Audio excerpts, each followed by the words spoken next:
The Athletic is spending this week releasing daily anonymous player polls out of the WNBA. And I knew that Tuesdays was who will be the face of the WNBA in 5 years. I didn't know if it would come out before our show, but I was so curious. Good work by The Athletic. That's some like real capital J journalism teasing, because I wanted to see who the players were going to vote for who would be the face of the WNBA in the next 5 years. And it's Caitlin Clark. And she got 53.8% of the vote, Caitlin Clark, to be the face of the WNBA in 5 years. I would argue that Caitlin Clark is the face of the WNBA right here, right now, so it would make sense that she would further solidify herself as the face of the WNBA in the next 5 years. I am not saying she is the best player in the NBA. I'm not saying that she will definitively be the best player in the WNBA in the next 5 years. But in terms of the most widely associated person with the WNBA in the United States of America, it is Caitlin Clark. That is just a fact. CJ? We're clipping this right? Probably. And I mean, it depends on who you ask. You know, some people say it's Angel Reese, you know? Some people, you say WNBA and they immediately think Angel Reese. Some people might. Angel Reese was not the second vote.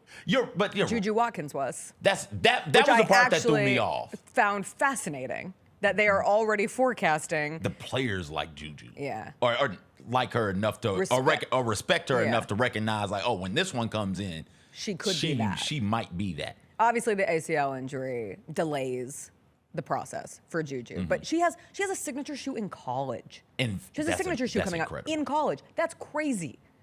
The brand deals that she already has, the commercials that she's in. It helps she's in it's a lot. L.A. It helps that she's in Los Angeles, yes. It helps more that she's a hooper. Yes. Right. Imagine Caitlin Clark in college at USC, UCLA, or one of the New York schools, right? Like, it would absolutely help the endorsements. Or UConn. Yeah. Right. It would absolutely help with the endorsements being in one of those major entertainment capitals or near one of those major entertainment capitals. But Juju can flat out ball. In 5 years, though, I didn't even think about the ACL injury. Yeah. In 5 years, Juju will be second year, third year? Second year at most, because she'll be out next year. Out next year. The assumption. She's going to do 2 more years in college. Or at least 1 more year in college. But counting the injury. Are you counting the injury year? No, we don't. Caitlin Clark didn't leave. Paige Beckers didn't leave. Yeah, I know. Did Candace Parker leave? Like, we don't see women's college basketball players, even the great ones, leave early. So I'm assuming she's going to do the full 3 years. 3 years until she's even in the league. So then she'd be in her second year. She'd be in her second year. That's crazy. Yeah, I saw that. That one threw me off. I figured if you made it this far after my Angel Reese, Caitlin Clark joke, good for you. I figured Caitlin Clark would be there. I would say Caitlin Clark in 5 years would be the face. Are you ready for this heel turn? Yeah. Sabrina is top 10 in points per game, steals, 3-pointers made per game.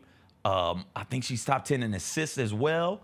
And in 5 more years, she'll still be around her prime. She might be coming down, but it won't be all the way out of her prime. She'll still be good to great. It might be her. She'll have years. She has 1 championship already. She has 1 championship. She'll be the Breonna Stewarts of the world, the Brittany Griners of the world, the Alyssa Thomases of the world. They'll be gone in 5 years, won't they?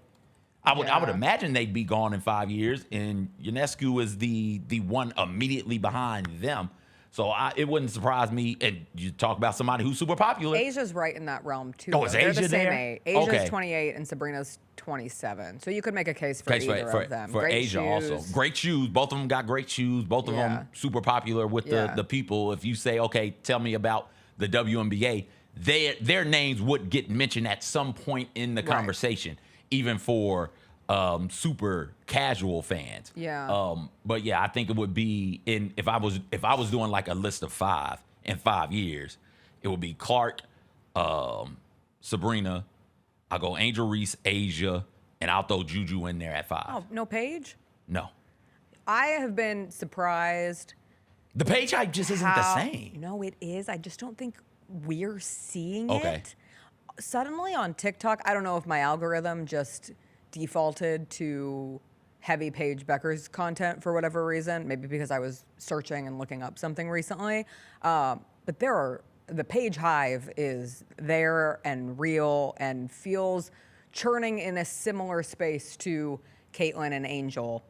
But we have a rookie, and a rookie who, perhaps because of her injuries at UConn, didn't reach the crescendo, even though she ends up winning a championship, even though she's certainly been moving to one of the most recognizable faces in the sport of women's basketball. But I feel the same way, because I wouldn't have thought like, oh yeah, face of the league type thing. But I do think there is the energy behind her similarly to those younger players. The other two that received votes were Cameron Brink and Dominique Malonga. Malonga's the French one. Have we seen Brink play yet? No. Okay, I was just making sure. No. But Brink has it.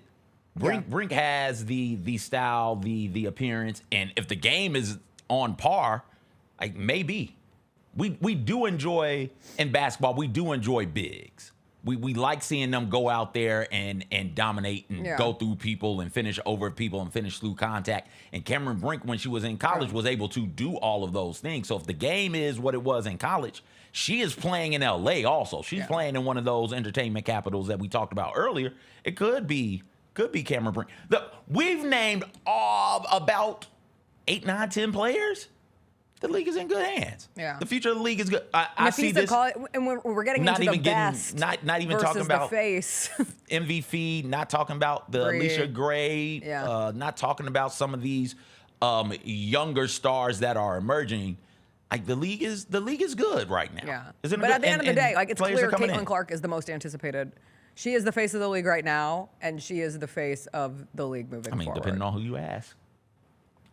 It might be Angel. I understand making an argument. And listen, I stand for Angel regularly and will always point out Angel Reese has more Instagram followers than Caitlin Clark. Like, popularity is a very real thing that people turn their back on. Has Caitlin been to the Met Gala? Has Caitlin been on the cover of NBA 2K? Nope. I don't think so. Nope. I don't think so. I'm just saying. Only the faces of the leagues get there. This is silly. Like, in terms of if you walked around every street in America, every single street, and you stopped 10 people on every street, because the streets are crowded. We're walking suddenly. We've become a walking country in this vision of mine. Oh, okay. It's great. We have community spaces again. As the We're Waymo meeting drives up third off? places. No, we don't have cars. We have a train. Okay. We have public transportation. Oh. Maybe the I love Waymos riding are the the public train. transportation. I don't know. I'm not turning it down. But if you asked 10 people on every street, in every city, in every state in this country, and said, name me the most popular WNBA player, I think you're getting Caitlin Clark with like 80% of the naming, just because the familiarity, and it is everywhere, and she is everywhere, and appropriately so, right? Like, she's lived up to it, and we'll see what happens with the Fever for the rest of the season. We'll see what happens with Fever Sun tonight. I can't wait. It's gonna be good. In Boston. In Boston. I didn't even think of the additional connotations of Boston. Yeah. The Jessica Benson Show with CJ Hart, live every weekday at 8 a.m.